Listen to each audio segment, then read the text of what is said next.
Binge Audio présente. Attention, cet épisode comporte des récits et des descriptions qui peuvent être choquants.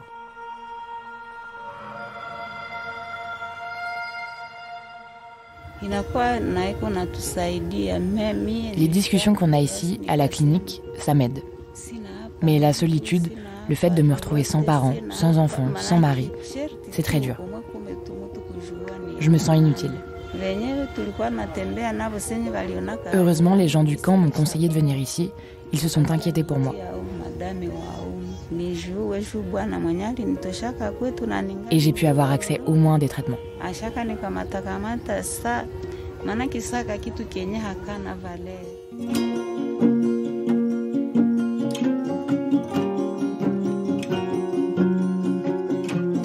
Étiennette, c'est une des premières femmes que j'ai rencontrées ici à Goma.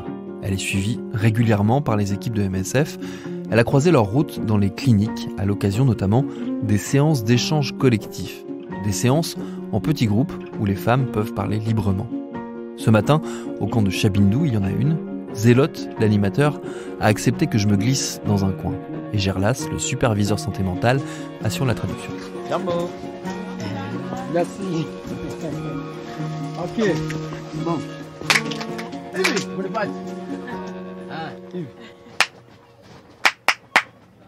Vile alors. Ile tunasema asante kwa jina inabakiaka mtu akitoa mfano yake. Usiende uiseme nje. Ici ça reste ici à l'intérieur. Et s'il y a des choses qui pouvaient attendre ici qui peuvent peut-être être choquantes, il ne faut pas dire des choses à l'extérieur. Il est en train de donner alors les règles du groupe. Fasi kwenye kuko groupe kuna kuaka kawaida. On avait un grand afflux de VVS, donc de dames qui avaient subi des violences. Et la question était en santé mentale de ne pas stigmatiser, de ne pas renforcer ça et de ne pas créer des groupes uniquement de ces femmes-là, mais quand même de leur laisser un espace et en même temps d'ouvrir un peu à tout le monde. Anne-Sophie Dill, responsable des activités santé mentale pour le programme d'urgence d'MSF France à Goma. Du coup, dans le cadre des groupes de discussion, on ne rentre pas par le prisme de la violence.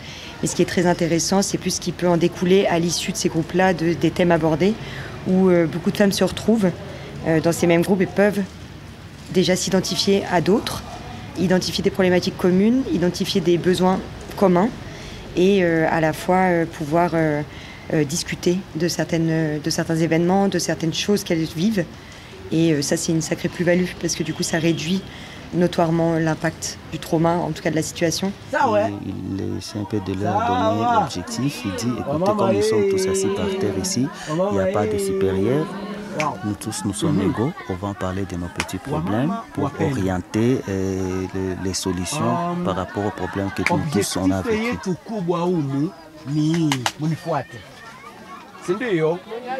Ok.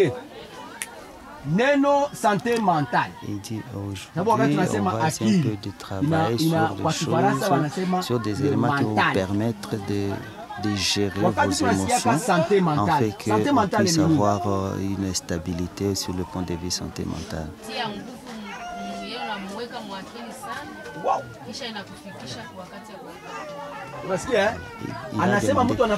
Qu'est-ce qui peut maintenant causer ces problèmes de troubles mentaux? Il y a quelqu'un qui peut te faire du mal et que tu gardes cette colère pendant longtemps dans ton cœur. Et ça fait, comme ça, quand ça fait beaucoup de jours, ça commence à développer des problèmes sur ta santé et ça peut causer à ce qu'on puisse t'amener à la santé mentale. Et elles ont bien identifié les endroits où elles sont prises en charge et en fait reviennent, c'est des lieux sécurs. Anne-Sophie Dill. Et donc du coup c'est aussi autour de ça qu'on arrive à les rattraper. Et notamment là, on fait des groupes un peu one-shot, c'est-à-dire que c'est qu'une prise en charge. Et en fait on se rend compte qu'il y a beaucoup de femmes qui reviennent malgré le fait que ce soit qu'une seule fois. Et au début, moi, je questionnais un petit peu le sens que ça pouvait avoir. Et en fait, vu que chaque groupe est différent, avec des personnes différentes, avec des échanges différents, des thèmes différents, finalement, elles se saisissent de ces espaces et reviennent assez facilement. On a beaucoup de troubles dépressifs, on a beaucoup de PTSD évidemment, mais généralement, ça se conjugue beaucoup. Le PTSD, c'est le syndrome de stress post-traumatique. Et énormément d'anxiété, mais c'est presque normal, quoi. Mais on n'a pas d'autres... Enfin, en tout cas, c'est ce qui ressort le plus. Et puis parce qu'on pose les questions. La santé mentale, c'est un prisme qui n'est pas obligatoirement très investi et qui n'est pas obligatoirement connu, notamment par ces dames. Et avoir un espace de parole et avoir un espace d'expression, c'est quelque chose qui est nouveau aussi. Et donc, du coup, c'est là où elles peuvent exprimer le fait que, ah bah oui, en effet, mais moi, je pleure tous les jours. Ou, ah bah oui, en effet, moi, j'ai peur toujours. Ah bah oui, en effet, j'ai constamment mal à la tête alors que le paracétamol me fait rien. Et c'est là où nous, après, on est sur du pronostic, quoi. Mais c'est ce qui ressort le plus, ouais. On utilise des boîtes à images qui nous permettent en fait d'avoir un médium. Et comme tu disais, c'est très compliqué, notamment en santé mentale, d'aborder frontalement toutes ces questions-là. Pour plusieurs raisons. Et d'une, pour pouvoir avoir un peu de recul et un peu pouvoir élaborer, il faut de l'espace, ce qui n'est pas le cas du tout pour ces femmes-là. Et se sentir en sécurité, ce qui n'est pas le cas non plus. Donc dans un premier temps, le fait de créer un espace sécure, le fait d'avoir un médium, donc vraiment quelque chose entre le bénéficiaire et celui qui anime le groupe, c'est quelque chose qui est bien. Et ça met aussi beaucoup de distance. Et donc du coup, ces images, c'est des images tout simplement qui représentent par exemple une personne alcoolisée ou une personne qui a mal à la tête ou une personne qui a mal au ventre. Et on invite un peu la personne à dire qu'est-ce que tu vois, qu'est-ce que ça peut être à ton avis, qu'est-ce qui peut se passer dans la tête de cette personne. Et donc du coup, c'est une forme de projection, ce qui se joue et qui est extrêmement intéressante et extrêmement riche. Eh ben voilà, c'est la période de relaxation. Alafu ninatosha pole pole. Et dit alors là, on tire de l'air, on remplit les poumons, on les garde pendant quelques secondes et puis on les relâche. Et il dit cet exercice va vous permettre de faire entrer une grande quantité d'oxygène dans votre corps et aussi dans votre cerveau. Acclamez! Très bien, je pense qu'il y a une forme de sororité qui se met un petit peu en place, notamment autour de toute la question des violences. Il y a aussi vraiment la question de la stigmatisation qui ressort beaucoup, qui est très très prégnante dans la communauté, dont elles se débattent toutes. Et en fait, je pense que c'est des espaces où elles peuvent exprimer justement la souffrance qu'elles peuvent endurer à travers cette stigmatisation et comment est-ce qu'elles luttent pour ne pas être stigmatisées, quitte à ne jamais parler de ce qui ne va pas. Et donc du coup là c'est vraiment l'espace, vraiment où l'expression de cette souffrance-là, de ce constat-là peut advenir. La souffrance, forcément, ne reflue pas totalement avec quelques séances de discussion collective. Surtout quand on a traversé des moments aussi sombres que ceux qu'a vécu Etiennette.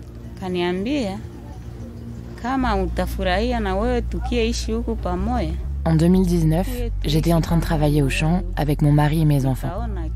Un groupe d'hommes armés nous a attaqués. Ils m'ont violée. Ils ont pris tout l'argent qu'on avait. $1800. Ils ont tout pris. Ils ont capturé mon mari. J'ai passé 3 mois à l'hôpital. J'étais enceinte de 6 mois. Les bandits ont gardé mon mari pendant 1 semaine. Ils ont demandé une rançon de $500 pour le libérer. Toute la famille et la communauté se sont mobilisés pour réunir l'argent. Ils l'ont relâché. Il a fait 2 semaines d'hôpital. Et là, tout a basculé. Mon mari me reprochait d'avoir donné notre argent. Il m'accusait d'être complice avec les bandits. Je lui disais qu'il était là le jour de l'attaque, qu'il avait tout vu, mais il ne voulait rien entendre.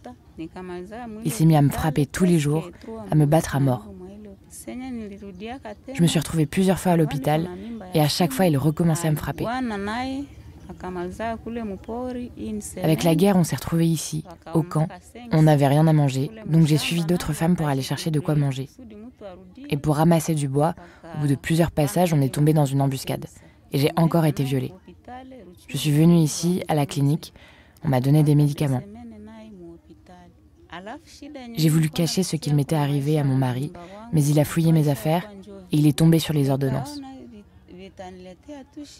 Il a des notions de médecine, donc il a compris que j'avais été violée. Il a questionné les enfants. Ils ont essayé de me protéger parce qu'ils savaient qu'il allait me battre. Quand je suis revenue à la maison, il m'a forcée à avouer. Il a dit qu'il allait me tuer. J'ai fini par dire la vérité pour rester en vie. Mais c'est comme s'il m'avait tuée. Il m'a battu le plus fort qu'il a pu et il est parti avec les enfants. Je ne sais pas où ils sont. Il m'a tout pris. Il m'a laissé sans rien. Ça va faire 1 an que je suis toute seule ici.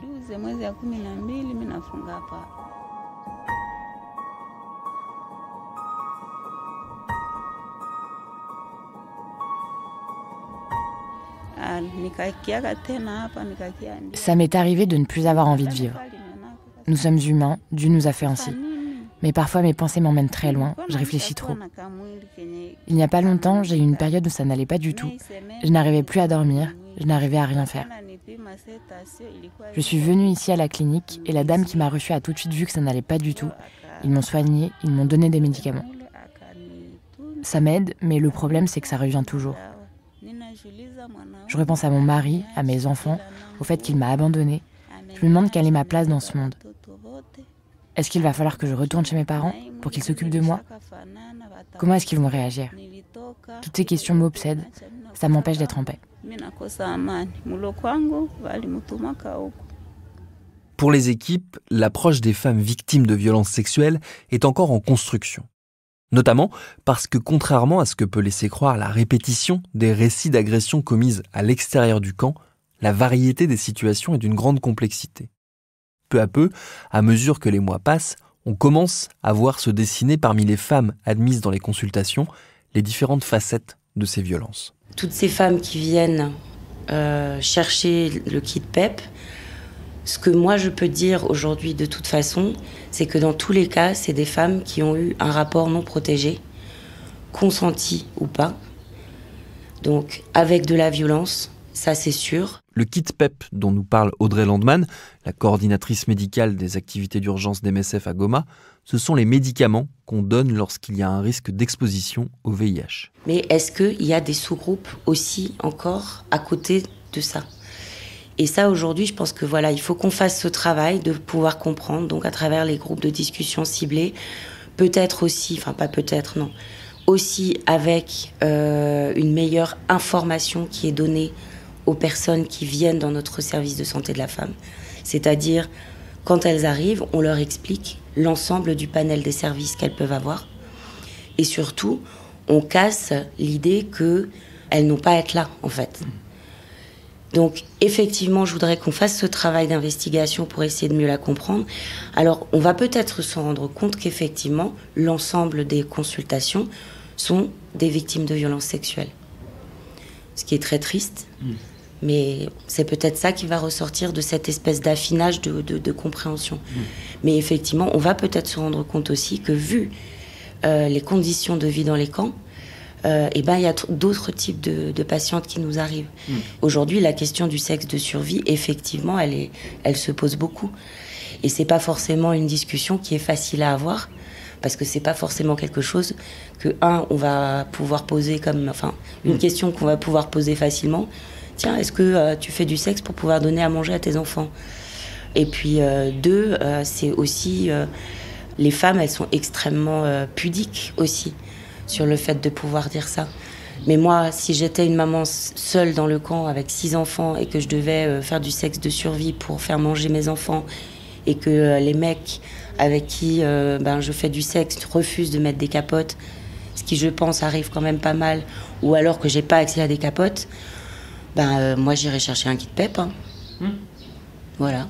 Donc, pour moi, ça ne change rien à l'accueil qu'on va offrir à toutes ces personnes-là, ni aux soins qu'on va leur donner.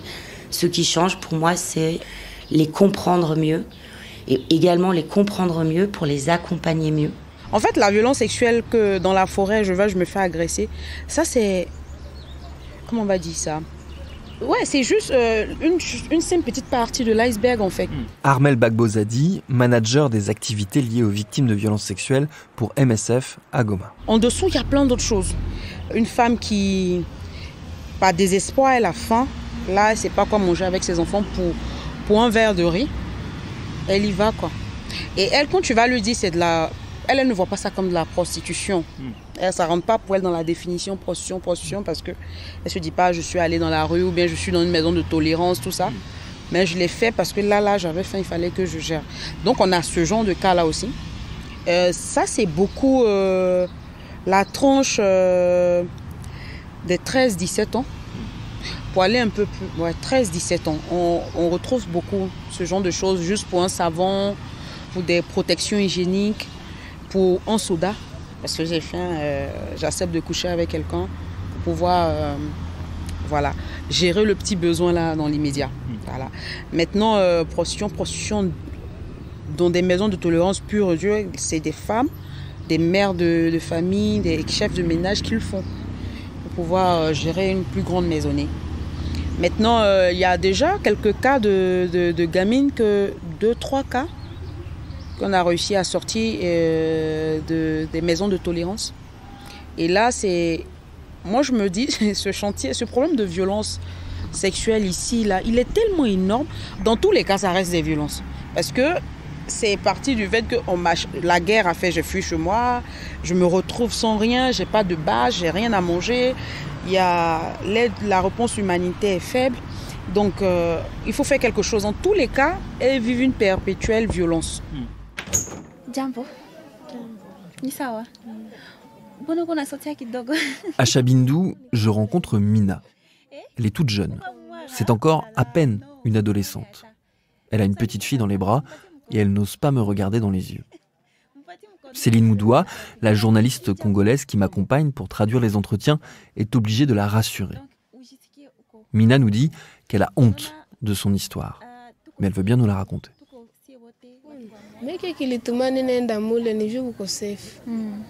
Je me prostitue parce que j'ai rien d'autre. J'ai eu mon enfant après avoir été violée. Je n'ai pas de famille, je l'élève toute seule. Personne ne m'aide. C'est pour ça que je me prostitue. Je me suis fait attaquer en allant au champ. Je suis tombée sur un groupe de chasseurs, ils avaient des chiens et des bâtons. Ils m'ont dit de choisir, que soit ils allaient me tuer, soit ils me violaient. J'ai eu peur, je me suis mise à crier et ils m'ont mis leur couteau sous la gorge. Alors je les ai laissés me violer. J'étais encore vierge. Je n'avais jamais connu d'homme. Je suis repartie chez moi, j'avais peur. Je ne l'ai dit à personne. J'étais déjà enceinte, sans le savoir.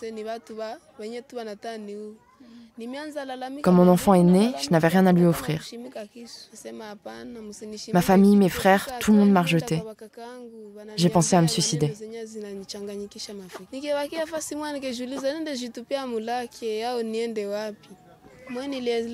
J'ai essayé de parler avec mes parents et ils m'ont dit que comme j'avais accepté qu'on puisse me violer, c'est que j'étais d'accord. Et ils m'ont chassée. Ils m'ont dit que comme j'étais une fille des rues, je n'avais qu'à y retourner. J'ai fini par trouver un peu de travail, des petites choses à faire, mais j'ai décidé de confier mon enfant à une voisine et d'aller me prostituer. Pour 500 francs, pour 1000 francs congolais, je couche avec des hommes. Je me suis dit qu'ici, au camp, je trouverais peut-être d'autres moyens pour faire grandir mon enfant. Mais la vie est difficile. Je n'ai pas toujours de solution, alors je continue à me prostituer.